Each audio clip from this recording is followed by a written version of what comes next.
Monsieur le Secretary General, President Young, distinguished heads of state and government, distinguished delegates, I'm standing before you today on behalf of His Excellency, General of the Armed Forces, Amadou Oury, President of the Republic of Guinea, with the honor and responsibility of representing a nation that is engaged in a historic transformation. We are here to reaffirm our determination to redefine our future, a future built on peace, justice, and dignity for all. Today, September 28th, 2024, there are 3 dates, 3 events, 3 moments that embody the spirit of resilience and freedom of our people. September 28th, 1958, the people of Guinea chose to vote overwhelmingly no in the referendum proposed by General de Gaulle, thus choosing immediate independence.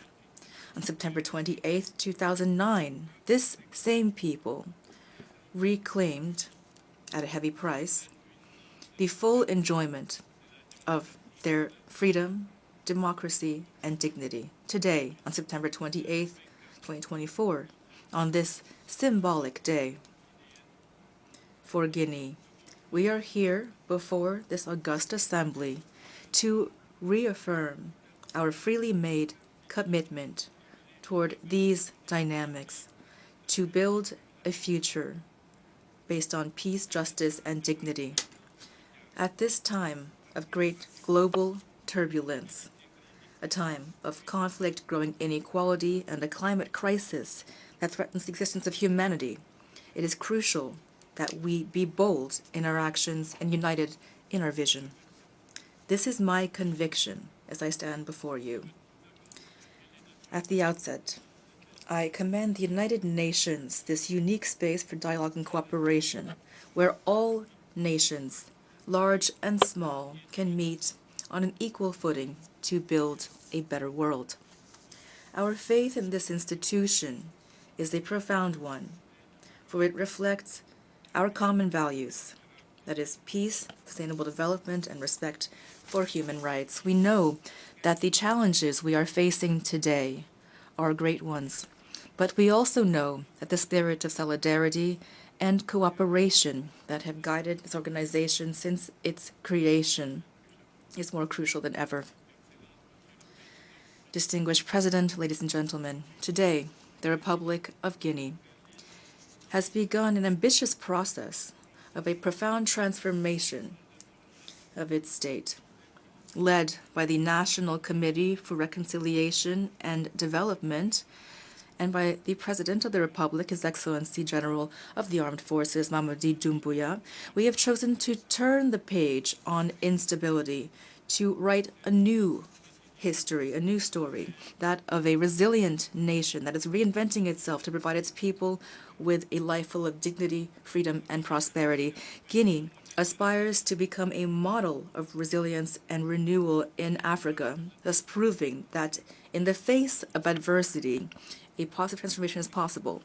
The most striking example of our commitment to justice and to combating impunity is the historic trial regarding the events of September 28, 2009. For the first time in the history of our nation, the perpetrators of this tragedy have been brought before a national court. This was a pivotal turning point in our battle against impunity.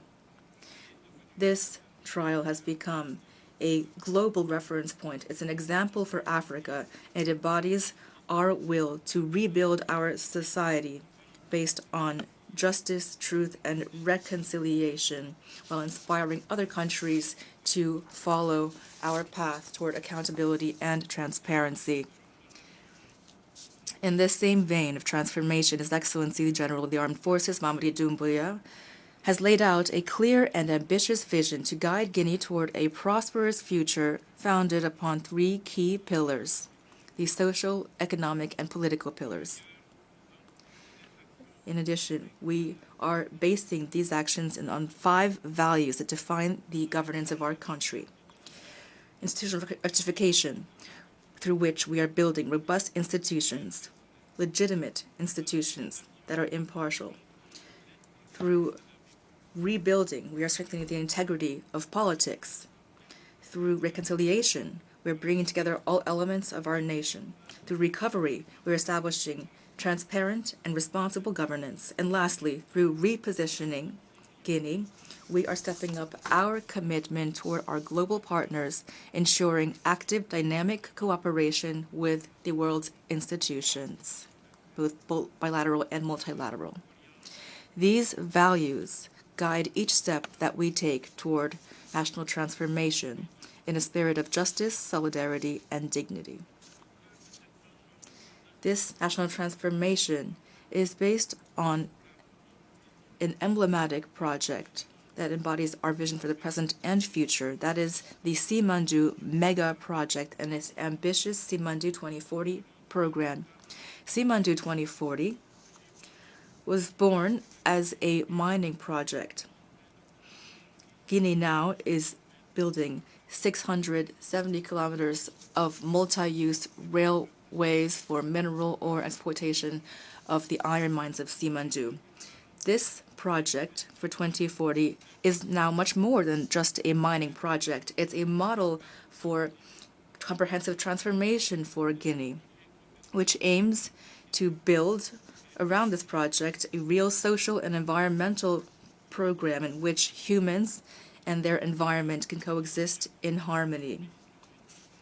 Unlike other countries that fell prey to the natural resource curse, we are trying to avoid that path. We've learned lessons from the past, and we are committed to making Simandou a lever for shared prosperity, stability, and sustainable growth. Ladies and gentlemen, in this process of transformation, we've drawn inspiration from the rich and diverse history of our country, a history that is marked by our ancestral values of justice, solidarity, and respect for human dignity. I remind you that most of the empires that existed in West Africa were based on our country, that is the current Republic of Guinea.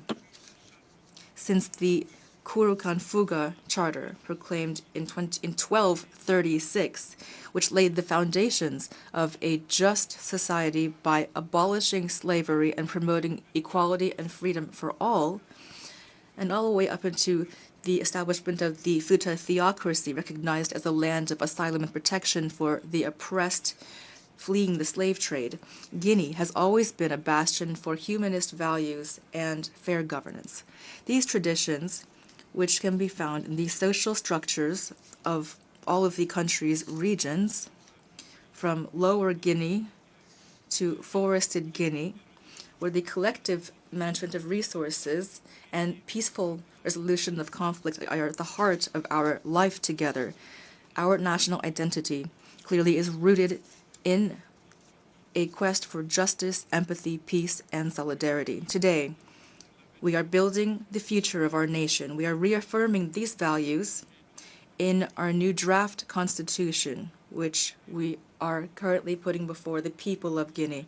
We would like to build a modern state that incorporates these timeless principles, a state in which each citizen, regardless of their origins, culture, or faith, has a role to play in a harmonious and close-knit social fabric. Ladies and gentlemen, this path toward transformation cannot be accomplished single-handedly. We are calling for sincere and strengthened international support based on mutual respect, understanding, and support as we pursue our common goals. Guinea is not asking for compassion, rather it's proposing a partnership, an active and dynamic alliance so we can come together to build a better world. This period also is a unique opportunity for Guinea to redefine its role on the international arena as a committed and responsible actor that contributes to regional stability and to peace in the world. We have taken active part in peacekeeping efforts led by the United Nations, and we will continue to do so. We're convinced that peace is the key precondition for development and justice. That is why we're willing to provide more than 650 police and gendarmes for the stabilization of Haiti, this martyr country. However, peace can only be achieved through strengthened cooperation and meaningful reforms of multilateral institutions. And that is why we must also rethink our approach to resolving persistent conflicts in the region of the Sahel. It is high time to transcend purely military responses. And it is time to promote an integrated strategy that combines economic development, institutional strengthening, and heightened regional cooperation. This approach should be focused on each community in this vast space to enjoy their freedom, respect, identity, and recognition of their own rights in a multi-ethnic and multi-faith state space. This is what can ensure national cohesion and peaceful coexistence. The Security Council of the United Nations today must truly reflect the diversity and aspirations of the world of today. We strongly support the Eswatini Consensus, and we call for a more equitable and democratic representation within decision-making bodies. Africa, with its 54 member states, represent more than a fourth of the UN's member states. It can no longer be pushed to one side in decisions that concern global peace and security. We call for the African continent to acquire permanent seats in the Security Council with all of the associated rights, including veto rights. Mr. President, ladies and gentlemen, in light of the many crises that are threatening our world, it is clear that our responses must be collective, humanitarian, and based on empathy with people suffering in conflict zones.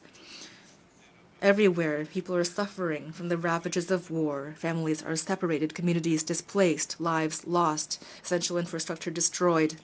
Whether in the Russian-Ukrainian conflict, in Europe, or in the Middle East with the Israeli-Palestinian conflict, or in Africa, especially in Sudan, or in other regions of the world, the suffering of the people is immense and transcends borders and nationalities. In addition to these human tragedies, there also are the devastating effects of climate change, which are exacerbating conflicts and increasing the vulnerability of those who have the least. We reaffirm our commitment to including the Fouta-Djallon Highlands on the UNESCO World Heritage List. This would send a strong message in favor of environmental protection. And in doing so, we are striving for a paradigm change in regional governance in West Africa. The future of our nation will be based on our ability to invest in our young people as well, because youth are the greatest asset of our country. By providing young people with opportunities and the means to achieve their full potential, we can effectively combat the evils that drive them toward clandestine immigration. Immigration is in no way a solution. Rather, it is draining our country of its human resources, which are so precious. In addition, technological and digital advances must serve the interests of all. Therefore, we are advocating universal access to technological innovations while ensuring that ethics remain at the heart of their use, as said by François Rabelais. Science without conscience is the ruin of the soul.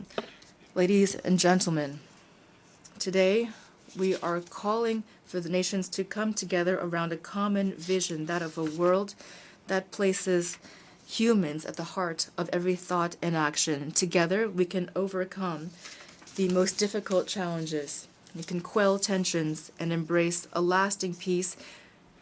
The world is waiting for us to do this. The United Nations was born to promote international peace and security, and it must act while there is still time to silence weapons and bombing. As for Guinea, as a sovereign and determined nation, will forge its own destiny, and it stands firmly on the international scene with a clear and independent vision. 1 year ago, at this very podium, our head of state, General Amadou Oury, declared clearly our commitment to the interests of Africa with entire sovereignty, without being influenced by contradictory interests coming from outside the continent. Today, this principle continues to guide our actions. We favor, above all else, the development and prosperity of our continent. Such is the will of His Excellency General of the Armed Forces, Amadou Oury, and the people of Guinea, that our actions today forge a future of peace and light for all. Long live peace, together for a better world. Thank you.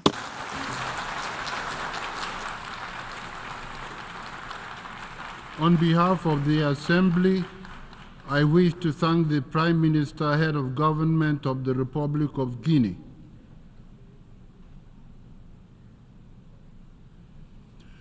The Assembly will hear an address by His Eminence, Cardinal Pietro Parolin, Secretary of State of the Holy See. I request protocol to escort His Eminence and invite him to address the Assembly.